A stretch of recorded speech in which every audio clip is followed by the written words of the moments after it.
First of all, I want to express my heartfelt condolences to the victims, the families, the friends, the entire community who suffered this senseless and cowardly act. The FBI continues to stand by the Broward County Sheriff's Office, support them, and give them every resource they need to investigate this heinous crime. In 2017, the FBI received information about a comment made on a YouTube channel. The comment simply said, "I'm going to be a professional school shooter."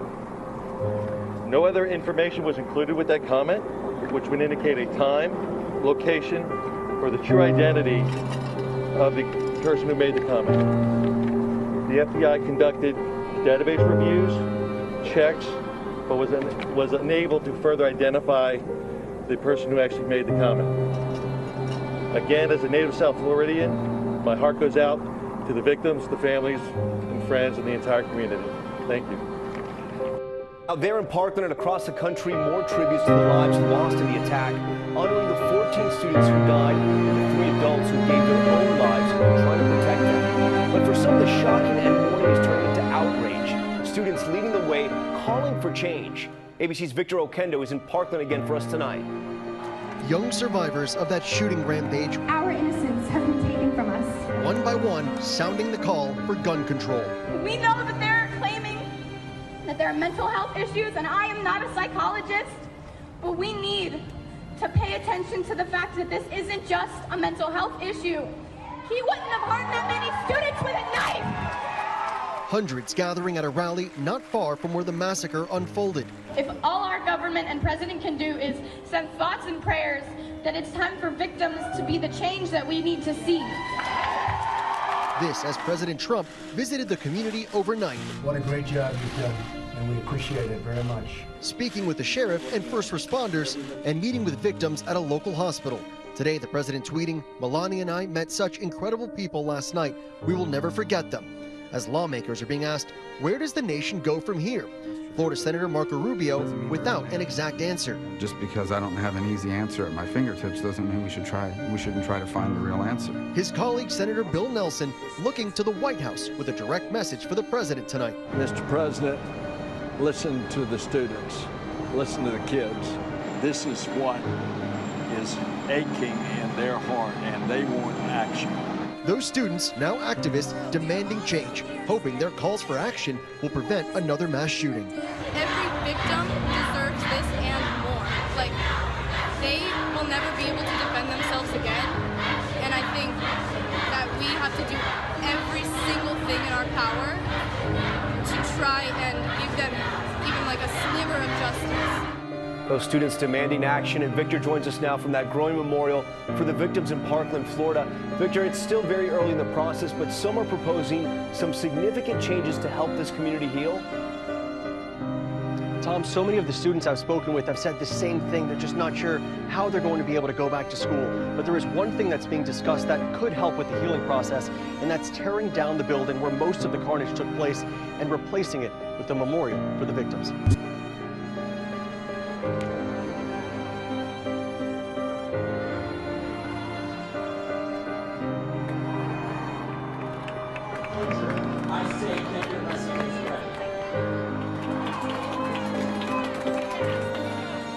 My name is Samantha Fuentes, and I am a survivor of this Nova school shooting. We need permission to ask our friends not to die. Lawmakers and politicians scream guns are not the issue. You can't look me in the eye.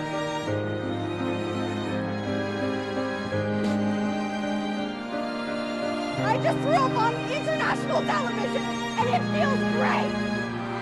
You don't see us when we don't see it. You don't see us when you don't see when you have panic attacks or when you cry and you can't stop crying.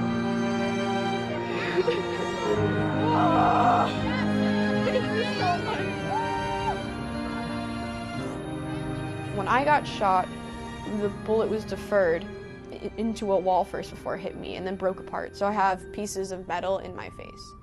And like, I can stick my finger on the top of my lip and feel a piece of metal, and that alone, that's not normal. Like, there's nothing normal about having metal in your face unless it's braces.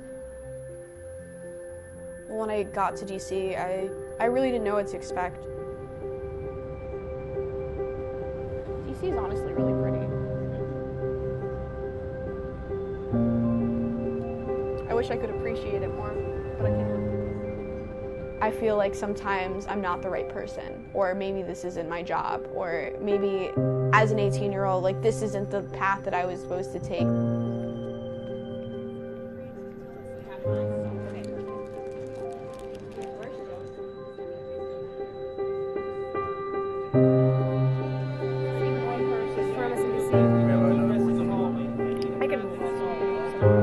I'm just not ready for this, I'm sorry. I'm sorry. Yeah, we're going somewhere else. Okay, cool. These are some of the families from Okay, you're going to hear a lot of slamming of doors. It's unfortunate. Ever since the shooting, I have been suffering from PTSD. Don't really think that sometimes someone makes their horn or they slam their door, or if someone like sneezes too loudly, it freaks me out.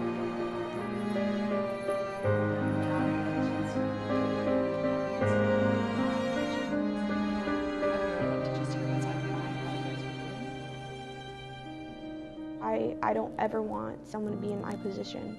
I don't ever want someone to be afraid of loud noises and afraid to go to school. And I think out of all the people who can speak efficiently about the topic are the people who have been in front of a barrel of an AR-15. The voice of moral authority that you all have is just a really, really powerful voice. It's really powerful. Some people don't believe that participating in a cause will ever make a difference. So, I would like to bring to the stage a poet from Stoneman Douglas, Samantha Fuentes. And some people don't believe that they matter. And if you're just that one person to speak up for yourself, just having those ears available and having those faces to look at and to speak to is the first step. Can my present love reach the past tense? Does loving the dead make any sense? I love you. I love you. I love you. Will you come back to this place? I feel like I've been changed, like maybe not like yes, maybe physically, but like I feel like something more is there, like when I look at myself. Like there's this feeling that I really can't wrap my head around that like just confuses me. And it always happens when I look at myself in the mirror, and like I have to realize that I'm not the same person and that I have no control of that transformation. Today is March 24th, March for Our Lives. Protect our schools like we do our other government establishments. And one more request, listen.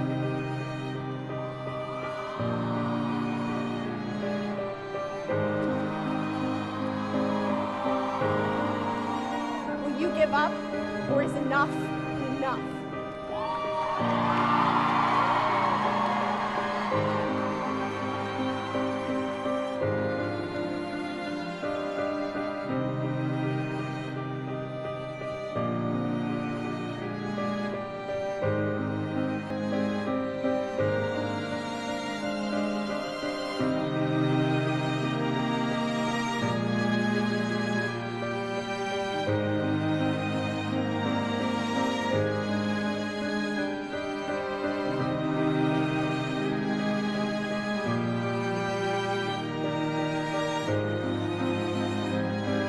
Town is crushed by grief tonight after a deadly crash and a veteran fire chief choking back tears.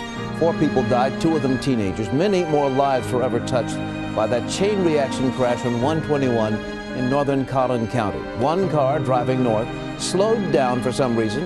It was hit from behind by a pickup truck. The car then spun out and pulled 3 other vehicles into the crash. News 8's Jobin Paniker reports. Today is the first full day of mourning those who died on Tuesday, and those injured were either taken to Medical City Plano or Medical City McKinney. We're being told that the conditions of those seriously injured has not changed. Tragedy does not discriminate. Well, that's the worst I've seen here. even for a small unincorporated town with a smaller fire department. Chief Sam Gear is one of the 9 volunteer first responders who did not sleep well last night. No, I didn't. He was the first responder Tuesday afternoon on Highway 121, where 5 cars crashed, leaving 4 people dead and 9 people injured. I was out there, I guess, probably in a matter of 5 or 6 minutes. That was fast enough to see what cannot be unseen, images he will remember for the rest of his life. I should be a little bit more composed than this. But just thinking about them and their families. It is a tragedy that has rocked North Collin County, especially the town of Anna. Abigail Kendall and Brianna Gassino from here were killed. Like, my thoughts and prayers go to the families who were involved in the car accident. Cody knew Abigail, talked with her in between classes. It just makes me think, like, how, like, one day we can be here, and then, like, the next day, like, we're never promised a tomorrow. Also killed were Julie and Wayne Trimble. Injured in that same car were Heather and her daughter Matilda. She's 4 years old. Heather was 8 months pregnant and gave birth right after the crash. The investigation into what happened continues. I thought I'd seen everything in the Navy. Didn't see everything. It is a tragedy that can humble even the most hardened, strongest people. We're supposed to be a lot tougher than this. Jobin Paniker, Channel 8 News.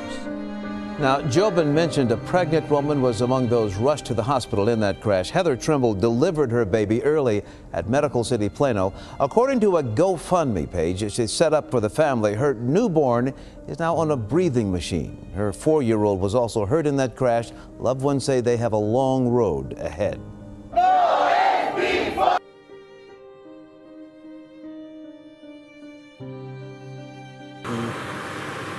We didn't have, like we weren't rich, we weren't wealthy, we did what we could. And getting back. Yeah. Through it all, Loretta continued to shine. She knew everybody was friends with her. She was a friendly person. A lot of people loved her. Lots of guys. And to this day, I still hear from different guys, man, I wanted to marry your sister. I wanted to marry your sister. I know you're not the first one. But Murphy Lewis would be the one to capture Loretta's heart. They would marry and have 2 sons. Although the marriage didn't last, Murphy says they remained close friends. Well, I was coming home from work one day and the bridge was closed off where we had usually passed. And I was living in Lake Arthur. So when I got back home, Ricky Edwards came by the house and told me that they'd found her dead. That was May 20th, 2005. Loretta, just 28 years old, found partially clothed, her body floating in the Grand Marais Canal near Jennings. At the time, Ricky Edwards was the sheriff of Jeff Davis Parish. Ricky Edwards, Danny Sims, and somebody else. They were standing at the bridge and they said they seen the body floated. The body floated out from underneath the bridge. And they all said at one time, oh, that's Loretta Chasson. But how she got there or even how she died would remain a mystery all these years later.